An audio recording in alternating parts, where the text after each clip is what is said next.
জুলাই আন্দোলনের শহীদদের স্মরণে আশুলিয়ার শ্রীপুর এলাকায় আজ স্মরণ সভার আয়োজন করেছে বিএনপি। আর এতে ভার্চুয়াল মাধ্যমে বক্তব্য রাখবেন বিএনপির ভারপ্রাপ্ত চেয়ারম্যান তারেক রহমান। শেষ মুহূর্তের প্রস্তুতি শেষে সভাস্থলে আসছেন নেতাকর্মীরা। জুলাই আগস্ট গণ অভ্যুত্থানের শোক এবং বিজয়ের প্রথম বর্ষপূর্তি উপলক্ষে মাসব্যাপী কর্মসূচি হাতে নিয়েছে বিএনপি। আর এরই অংশ হিসেবে এই আয়োজন করেছে দলটি।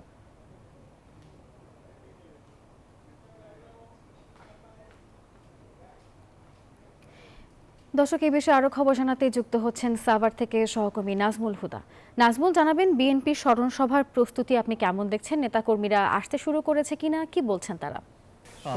আপনাকে ধন্যবাদ। আপনি যেমন বলছেন, এই মুহূর্তে রয়েছে আমি আশুলিয়ার আর কিছুক্ষণের মধ্যে কিন্তু যে স্মরণ সভা, সেই স্মরণ সভা শুরু হতে যাচ্ছে। এবং আমরা যদি বলি যে নেতাকর্মীরা কিন্তু আপনি দেখতেই পাচ্ছেন যে এখন তারা চেয়ারগুলোতে বসে আছে এবং প্রত্যেকটা ওয়ার্ড, ইউনিয়ন এবং জেলা থেকে, অর্থাৎ ঢাকা জেলা থেকে কিন্তু নেতাকর্মীরা আসতে শুরু করেছে। এরই মধ্যে কিন্তু যে এই মঞ্চস্থলে কিন্তু নেতাকর্মীরা আসছে এবং একই সঙ্গে আমরা যদি আপনাদেরকে যে নেতাকর্মীরা আপনারা দেখতেই পাচ্ছেন যে বিভিন্ন নেতাকর্মী এবং স্থানীয় এবং ঢাকা জেলার যেসব নেতারা রয়েছে তারা কিন্তু এখানে এসেছেন। এবং আমরা যদি আপনাদেরকে দেখানোর চেষ্টা করব যে এই যে বিএনপি নেতাকর্মীরা কিন্তু যেহেতু এই যে আশুলিয়াতে যে আপনারা জানেন যে এক পুলিশের যে গাড়ি, সেই গাড়িতে কিন্তু যে 6 জনকে পুড়িয়ে হত্যা করা হয়েছিল, একই সঙ্গে সাভার আশুলিয়ায় প্রায় 71 জনকে গুলি করে হত্যা করা হয়েছিল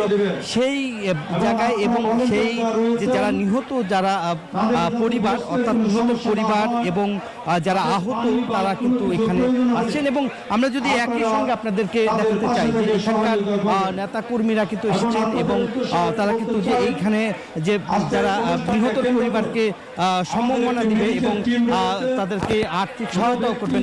এবং এই যে পরিবারগুলি আমরা যদি দেখাই যে আমাদের কথা আমরাই বলবো, শহীদ পরিবারের লোকজন কিন্তু এখানে এসেছে। এবং আপনারা যদি একটু ক্যামেরার মাধ্যমে দেখার চেষ্টা করব যে শহীদ পরিবারের লোকজন দেখতেই পাচ্ছেন যে তারা এখানে এসেছেন এবং তারা কিন্তু আসলে কথা বলবেন। এরপরে তারেক রহমান, ভারপ্রাপ্ত চেয়ারম্যান তারেক রহমান, তিনি কিন্তু আসলে কথা বলবেন। এর আগে এখানে যে পুড়িয়ে হত্যা করা হয়েছিল, সেই পুড়িয়ে হত্যার করার যে সেই যে ট্রাক, যে গাড়িটি রয়েছে, সেই গাড়িটি কিন্তু আপনি দেখতেই পাচ্ছেন যে